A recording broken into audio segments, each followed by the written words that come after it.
Assalamualaikum warahmatullahi wabarakatuh.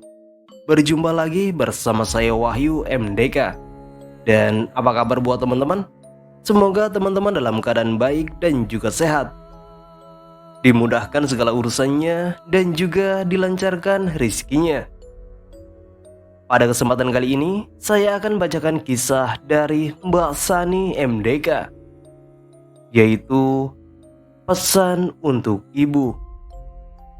Tapi sebelum masuk ke ceritanya, alangkah baiknya bagi teman-teman yang belum subscribe, silakan subscribe terlebih dahulu. Dan juga aktifkan loncengnya agar teman-teman tidak ketinggalan updatean video terbaru dari kami. Dan juga jangan lupa like, komen, dan share ke teman-teman kalian agar teman-teman kalian juga mendengarkan cerita ini. Tanpa basa-basi lagi, kita langsung saja masuk ke ceritanya. Aku, Rita, dan Ayu bersahabat sejak duduk di bangku SMA. Kami selalu kompak dan jarang sekali terjadi perselisihan. Kami pun kuliah di universitas yang sama. Sore itu sekitar jam 5. Aku dan Rita ingin membesuk Ayu yang sedang sakit. Juga berencana akan menginap di rumahnya. Dengan mengendari motor metik milikku, aku berangkat berboncengan dengan Rita. Jarak rumah Ayu pun tidak terlalu jauh dari rumahku. Hanya butuh waktu 20 menit untuk sampai di rumahnya. Namun, di tengah perjalanan, hujan deras disertai angin kencang membuat aku dan Rita menghentikan perjalanan untuk sementara waktu. Aku dan Rita memutuskan untuk berteduh di depan warung kopi yang sudah tutup. Tanpa ku sadari, aku dan Rita berhenti di pinggir jalan raya yang terkenal angker. Jalan raya itu tidak terlalu besar, namun sering terjadi kecelakaan di sana. Di pinggiran jalan raya itu pun terdapat pohon besar yang berpenghuni. Sosok hitam besar, bermata merah, dan berbulu. Konon warga sekitar menyebutnya genderuwo yang sering mengganggu pengguna jalan raya itu.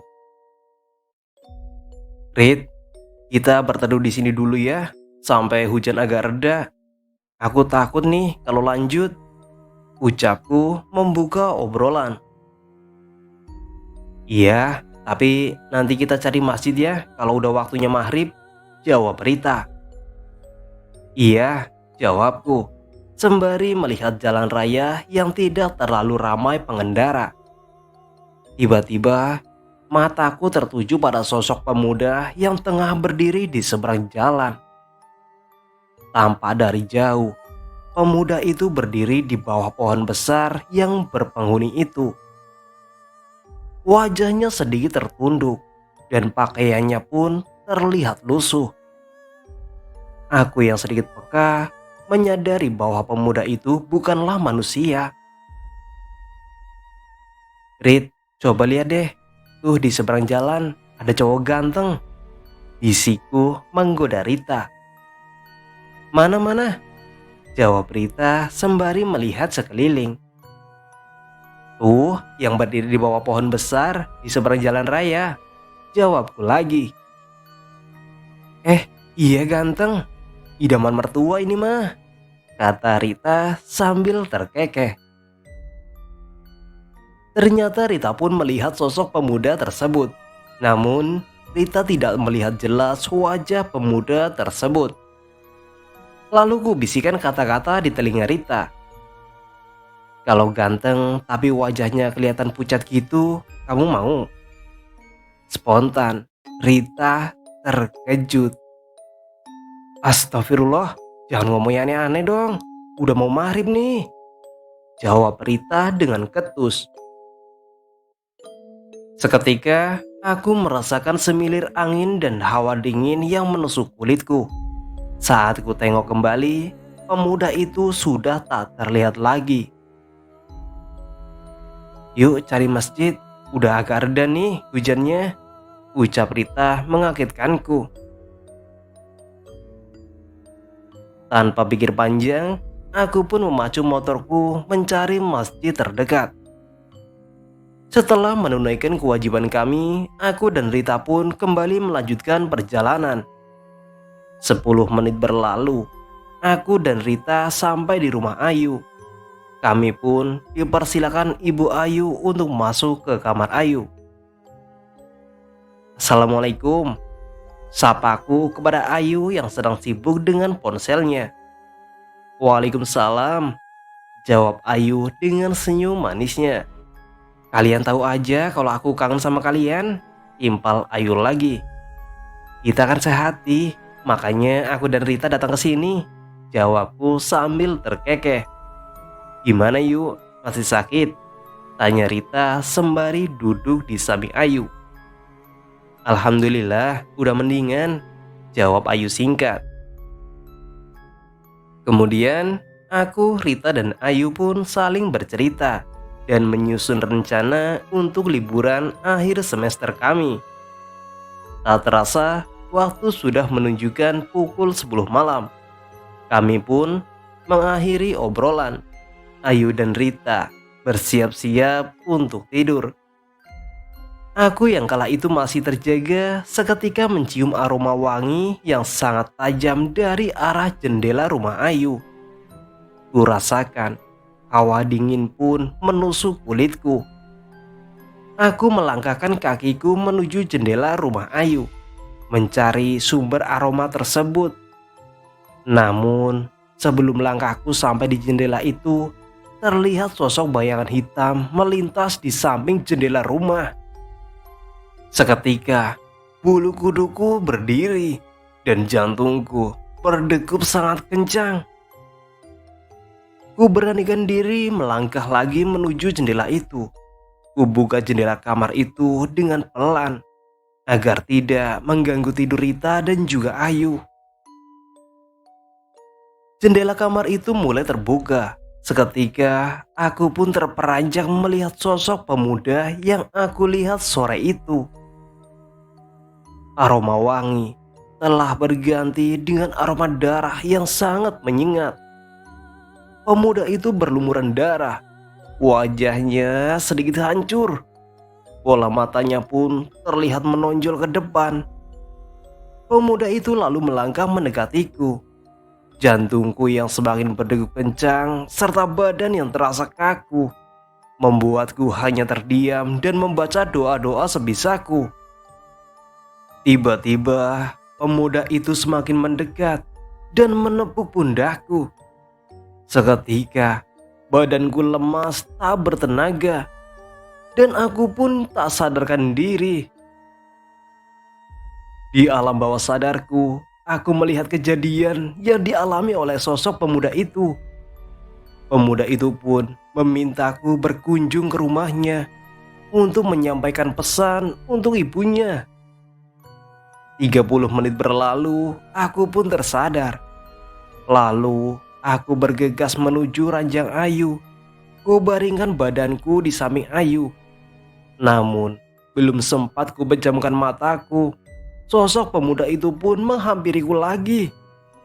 Kali ini wajahnya tak seseram yang kulihat sebelumnya. Wajah pemuda itu terlihat pucat dan tertunduk di sudut ranjang Ayu. Sontak, aku bangkit dari ranjang. Dengan sedikit rasa takut, aku pun berucap, "Tenanglah, besok aku akan menemui ibumu dan menyampaikan pesanmu."